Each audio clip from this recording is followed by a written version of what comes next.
ఈ కన్ను మూస్తే ఆ కన్ను తెరుస్తే అక్కడ చేరుతామా అనే నిరీక్షణ ఉందా, అనే ఆనందం ఉందా, అలా ధైర్యం ఉందా? నేను ఇక్కడ మూస్తే నిశ్చయముగా దేవుని సన్నిధిలో నేను కళ్ళు తెరుస్తాను, నేను దేవుని సన్నిధిలో ఉంటాను అని నిశ్చయత లేకపోతే, ఇదే అనుకూల సమయం, ఇదే రక్షణ దినము, నేడే రక్షణ దినము, డోంట్ డిలే ఇట్.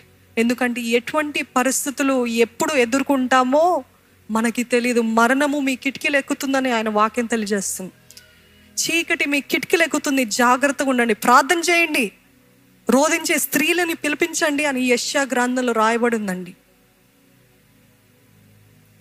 మరణము కిటికీలు ఎక్కుతుందండి, చీకటి ఎక్కుతూ ఉంటుంది. ఎలాగా? గర్జించు సింహము వెతుకుతూ తిరుగుచున్నాడంట. ఎవరిని మృంగుదామా, ఏ కుటుంబాన్ని చెడగొడదామా, ఎవరి మనసుని పాడు చేద్దామా, ఎవరిని బాధ పెడదామా అనేదే వాడు తిరుగుతూ ఉన్నాడు. ఈ మాటలు వింటున్న ప్రతి ఒక్కరు కూడా ఇంకా డోంట్ డిలే. ప్రార్థన జీవితం తర్వాత చేద్దాంలే, ఇదేంట్లే, ఇది పర్వాలేదులే. అయినో ఇక్కడ వచ్చిన ప్రతి ఒక్కరికి ఎక్కడో ఒక మూల దేవుడు నా కార్యము, దేవుడు నా జీవితంలో జరిగిస్తాడని కనీసము భక్తితోటి దేవుని సన్నిధికి వచ్చారు. కానీ ఇక్కడున్న భక్తి మరలా ఇంట్లో ఉంటుందా? గ్యారంటీ లేదు. ఇక్కడున్న భక్తి, ఇక్కడున్న ప్రార్థన, ఇక్కడ మొరపెడుతున్న విధానము మరలా ఇంట్లో ఉంటుందా? నో. మళ్ళా రేపు ఉంటుంది. అంత యథావిధియే, అంత మర్చిపోతూ ఉంటాం. ఎన్నెన్ని మాటలు, ఎన్నెన్ని పాటలు, ఎన్నెన్ని వాక్యాలు వింటున్నామండి. విసుగు రావట్లేదా మనకి? నా జీవితంలో మార్పు లేదు,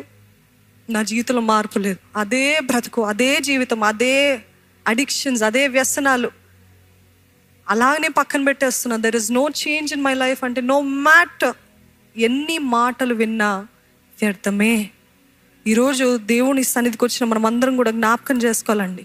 ఇశ్రాయేలీల వలె కొద్ది శోధన రాగానే మరలా వెనకాలకి వెళ్ళిపోతున్నాం. మరలా నాకు అదే బెటర్ అంటున్నారు. మరలా సోషల్ మీడియా, ఇదే నాకు ఎంటర్టైన్మెంట్, ఇదే నాకు బాగుంది, ఈ భక్తి జీవితం అంతా నాకు వద్దు అని అంటున్నారేమో. Whatever you're letting go of God for something else. ఏ విషయంలో దేవుని వదిలిపెడుతూ నాకు అదే కావాలని అంటున్నారండి.